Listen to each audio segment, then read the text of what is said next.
Are you on the marketing crazy cycle?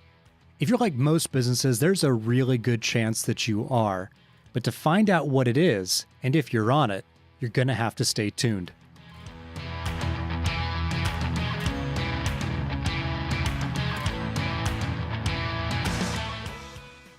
Hey everyone, and welcome to the Market Leader Podcast.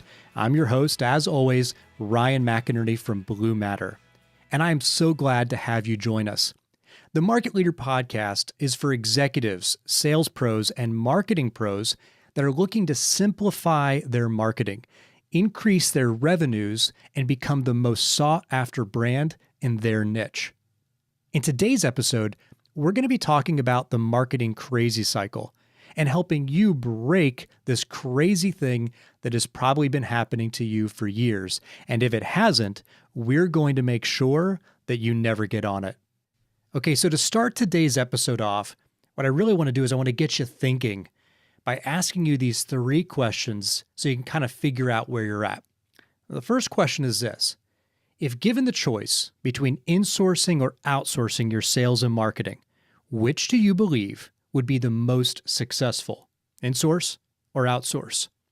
Here's a second question.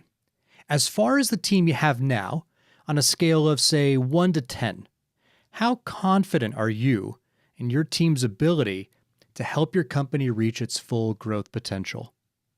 Now, with that number in mind, here's the third question.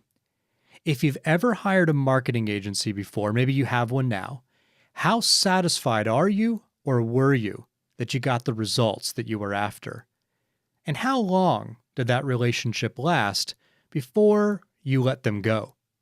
I'll be speaking at an event in Asheville, North Carolina this week, talking marketing to executives in the HR outsourcing space. And given their high degree of interest in outsourcing, they want to outsource everything they can, including marketing. But inevitably, when I ask for a show of hands of those who are satisfied with their marketing and growth success to date, I'm usually met with 1 or 2 hands out of every 100. The reason for this is because of what I call the marketing crazy cycle, which we're going to look at here in a minute. But maybe you're just like my audiences. You like to outsource what you can so you can control your costs and have agility. And I totally get it. You can outsource anything that is not a core function or a representation of your culture.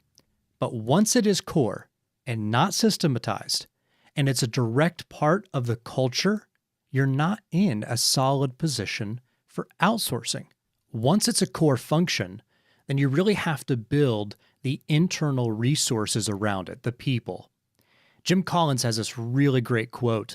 It comes out of Good to Great, and he said that all good to great companies have level 5 leaders.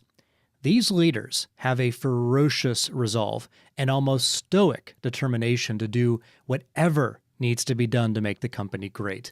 They are fanatically driven, infected with an incurable need to produce results. They will sell the mill or fire their brother if that's what it takes to make the company great. Good to great companies first got the right people on the bus, and then the wrong people off the bus, and then they figured out where to drive it. It's about having the right people on the bus, the wrong people off the bus, and then you decide where to go. So with all of that in mind, let's talk about how that applies to the marketing crazy cycle. See if you can relate to this illustration. An organization has now decided that they want to grow. There's been some discussion internally about how we've got to really take seriously digital marketing and modern techniques in order for us to stay relevant. The competition is getting fierce, and we recognize that it's time to really invest, to make the move. And so the organization starts reading some blogs, and I've got a 20-something marketing person or marketing intern on staff, and we start reading content about how you've got to create content, you've got to be on social, you got to have a great website, you need to buy marketing technology, all these things. And the internal team kind of tries to put all this together and create their own plan. And they start trying to execute on all these things they've read about and been told, all of the, you got to do these things. And they're trying to do all of it. But then inevitably, after a period of time, I don't know, somewhere between 6, 12, 18 months, a couple of years, everybody starts to realize at the business level, all this activity's really not resulting in any kind of dramatic uptick in business. The question starts getting asked, what are we doing and what is it getting us? There's typically a recognition among smart professionals at this organization that they really aren't succeeding. And so they make a decision. Let's go ahead and find a group of people that we can just outsource this to.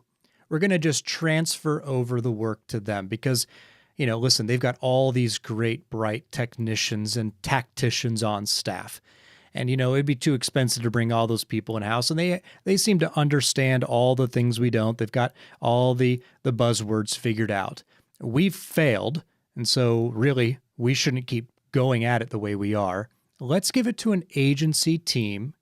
They're going to be our partner. And we'll kind of outsource the marketing function to them and entrust the growth of our business over to that organization. And here we go. We're off in motion. We're on retainer. We're paying our monthly fee. The agency has a great kickoff call. They've started to do marketing activity. They've made some improvements to the website.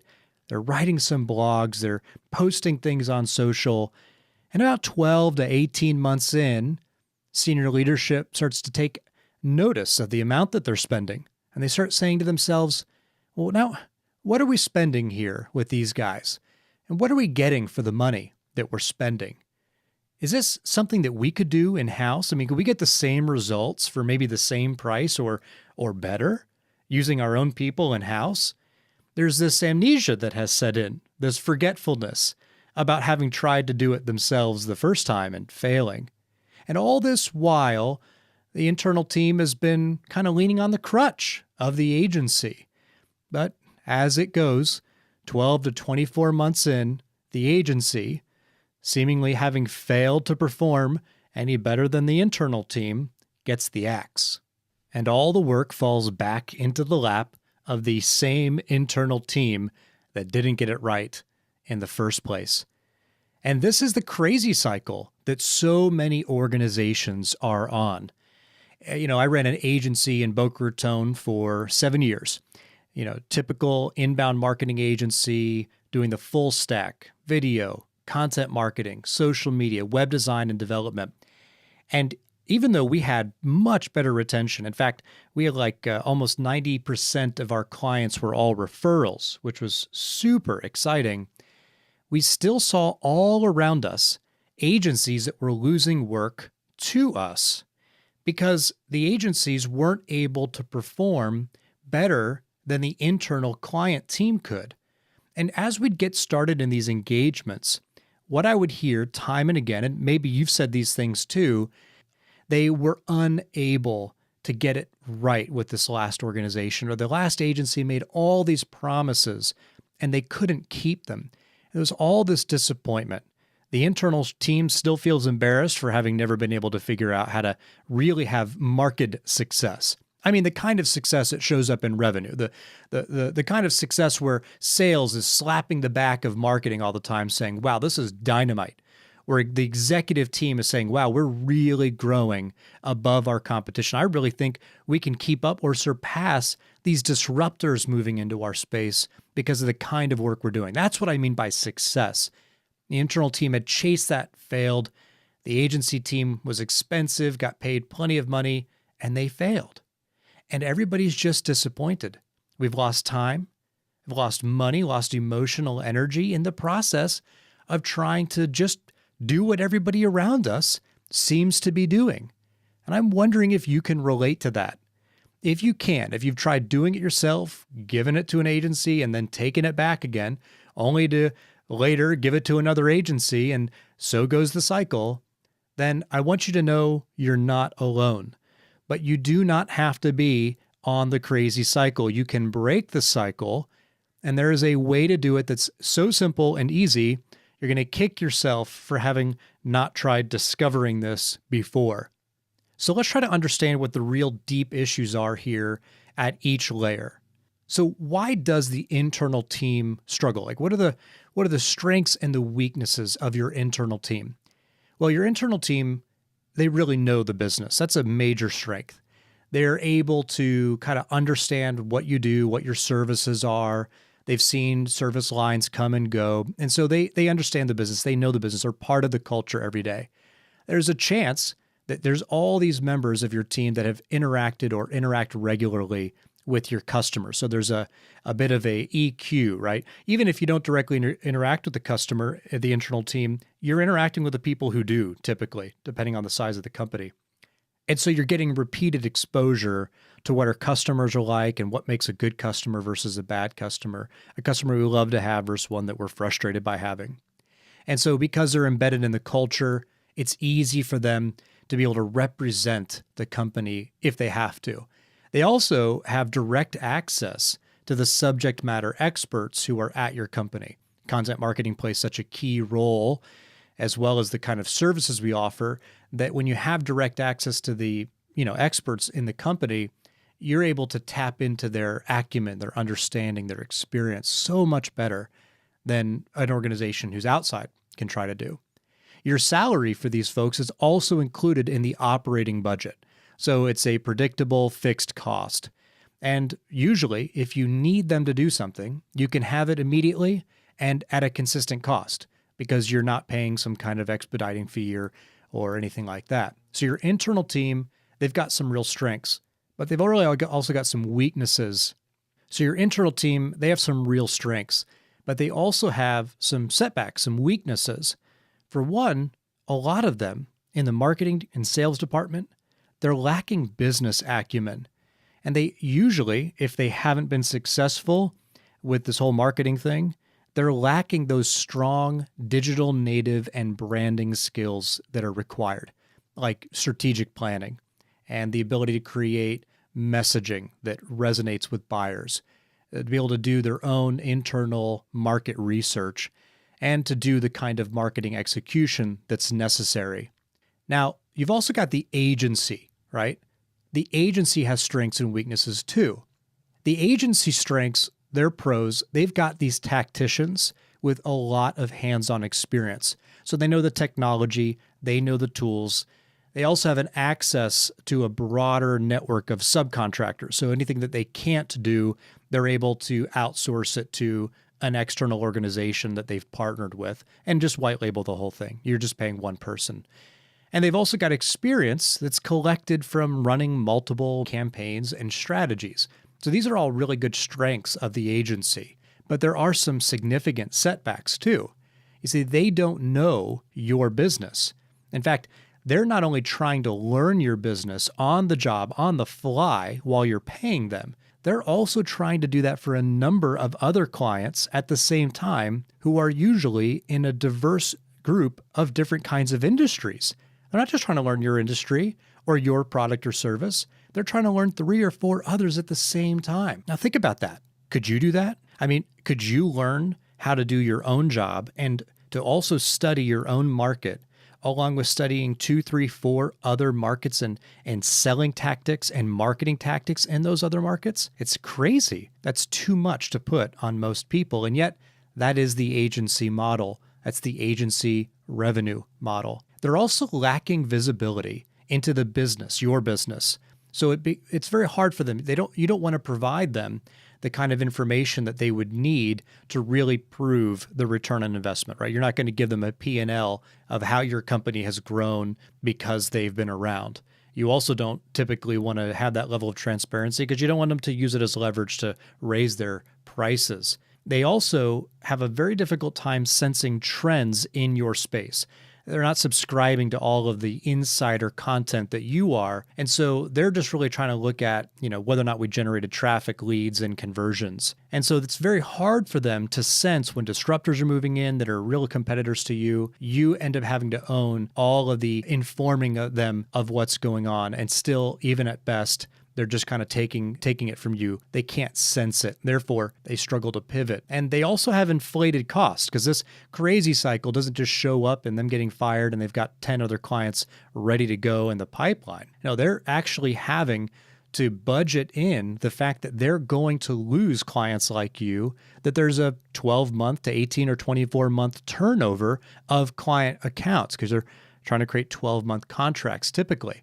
Not only that, but because the agency model typically attracts younger, more millennial type people that are looking to grow in their career, and since agencies, in an effort to try to have good margins, are hiring, kind of green, new intern level or entry level staff. I'm not saying that none of them have any staff above that, but typically you're aligning the team with folks that you have to train at an agency. And so you've got this turnover problem where people are kind of coming in and then they are getting picked off by other agencies that are out there. I know all this because I ran an agency. And so we struggled to try to get the right kind of people on the bus and to also keep them there because there are so many attractive offerings all around them. And so what happens is that the agency has to pad its costs to accommodate the turnover and to accommodate the change requests that inevitably come when they're trying to do your content for you and they don't get it right because they're not in your industry, they don't have your expertise, or when they try to create messaging to the buyer, but they don't really know the buyer. And so they have to rework their work so many times, they've got to beef up the budget, charge you more money so that they can cover all of these additional revisions without having to tell you they're running the clock. Because how frustrating would that be? And so these are the pros and the cons of both your internal team and your external team. And one of the setbacks that I typically see is that inside that language of the internal team, you're thinking to yourself, or the senior leadership is thinking to itself, I don't want to have to hire all these people, and I'm not really necessarily confident that we could train them. Do we really want to pay to train our internal team to be able to be what we might call agency grade, having all the tactical skills and all of the strategic skills? But here's the reality. You are already paying for the training.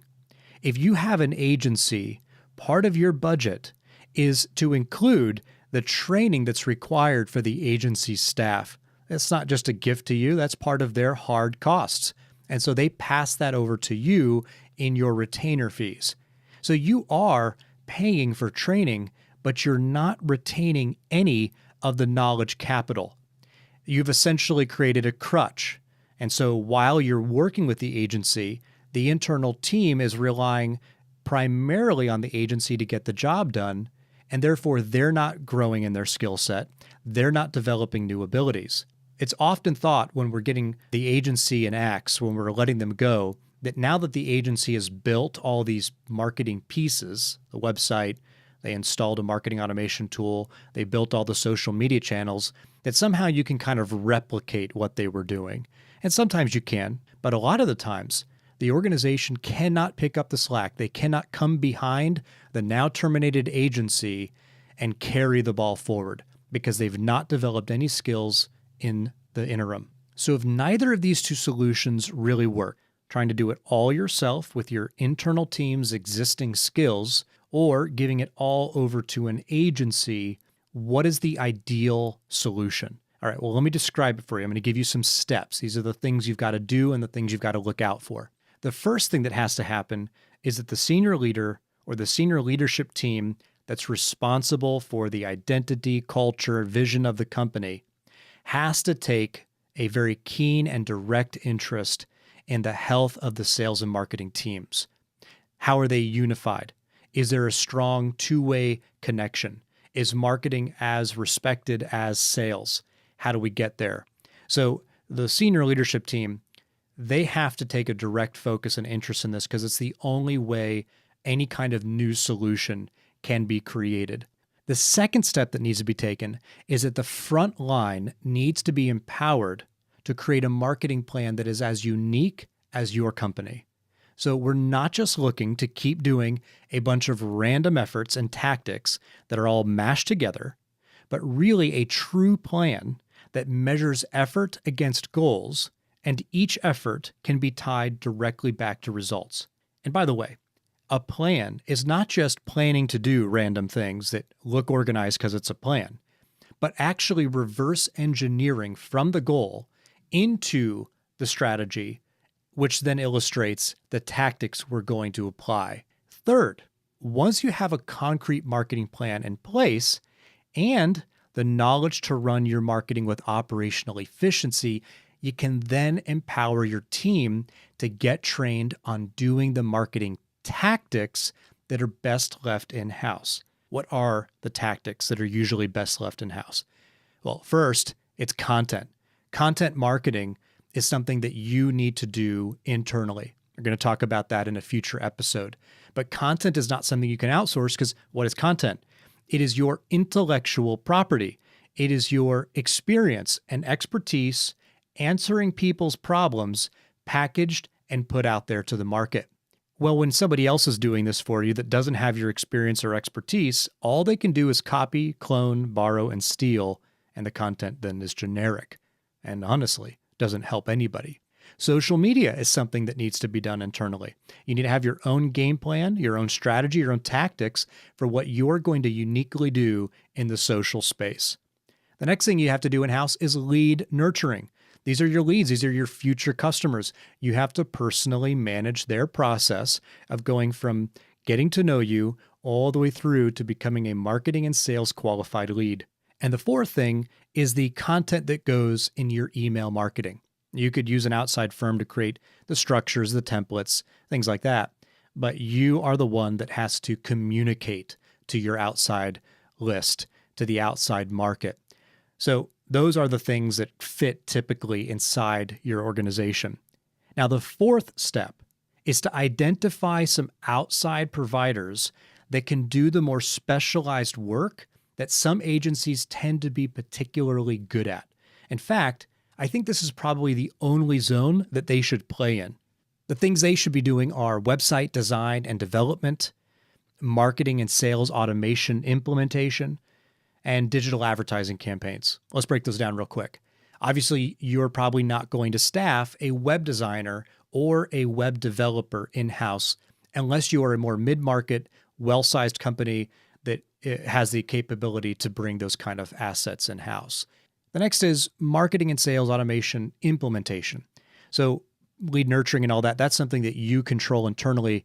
But to be able to create the workflows, the automation pieces, the ones that are sequenced and triggered, a lot of times the engineering of that can be a major capacity drain, and it can also require the internal team to gain some really detailed, nuanced skills. And those don't always come right away. A lot of times you can outsource that, the shell creation, but then do the internal content that's going to go inside your marketing and sales communications in-house. And then you got digital advertising campaigns. Digital advertising tends to be a fairly complex environment that's constantly changing. You watch the news, you see Facebook and Zuckerberg getting interviewed about, how do they make money? They make money through ads. Ad platforms are constantly being regulated, and so therefore there's a lot of complexity there. It's also a faucet or a fire hose, depending on how much your budget is, to drive direct traffic into your site, in different spots of your funnel even. So these things are typically left outside your internal organization. Now, if you were to build this, if you were to follow these 4 steps, here's what you'd have. First, you'd have executive leadership behind the effort, but not running it. So you get the buy-in of the people who make all of the choices for the company, where they feel like they understand what's going on. They're able to lead it, but they don't have to worry about running it for you. The next thing you get is that sales and marketing directors are now able to collaborate to create a unified sales and marketing strategy. Not just 2 silos where leads come in both sides, but rather one key funnel that everyone works to drive business through. You also get owning and preserving the nuances and the internal acumen that comes from doing the work that keeps you close to the customer, which is typically reserved for the frontline team, rather than you outsourcing and losing the ability to really sense what your marketing is doing or failing to do. You end up bringing that very close because now you're doing the hands-on work. The next thing you get is that you're now outsourcing the work that would ordinarily be too expensive for you to maintain and manage in-house. But you're not giving up any control because your team is now qualified and capable to ask for exactly what they need and not be at the mercy of an external agency. When you're the internal team that really knows your business, but you don't really understand marketing. You're at the mercy of the agency telling you what to do, and you have to just pay them for it. But when you know what's going on, you can't be snowed. You're able to figure it out. You're able to say, this is who we are. This is who our customer is. This is our funnel. And this is what we need from you, agency, to produce. We want you to implement our vision, not yours. There's this expression, you've heard it 100 times, that if you want something done right, that you have to do it yourself. Well, I'd say if you want something done right, you've got to do it in-house and know what the outside team is doing so you can direct it and reduce your costs considerably. And that's the ultimate goal. You want to be able to direct and guide your company in order to achieve its goals.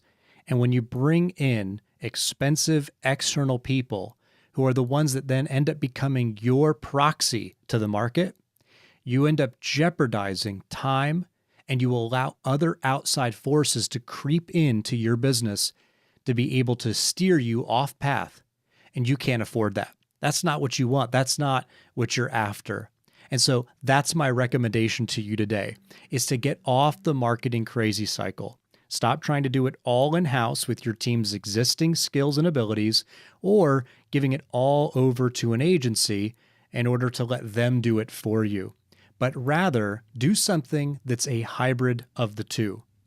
Up-level your existing team, gain the critical skills you need to do the things that keep you close to the customer and help you get the customer, and then outsource only the parts that an agency's great at, where they don't have to represent you to the world. They help you represent yourself. Thank you so much for listening, and I look forward to seeing you next time on the Market Leader Podcast. Hey, can I just take a second and thank you? I want to thank you so much for your time and attention listening to this podcast.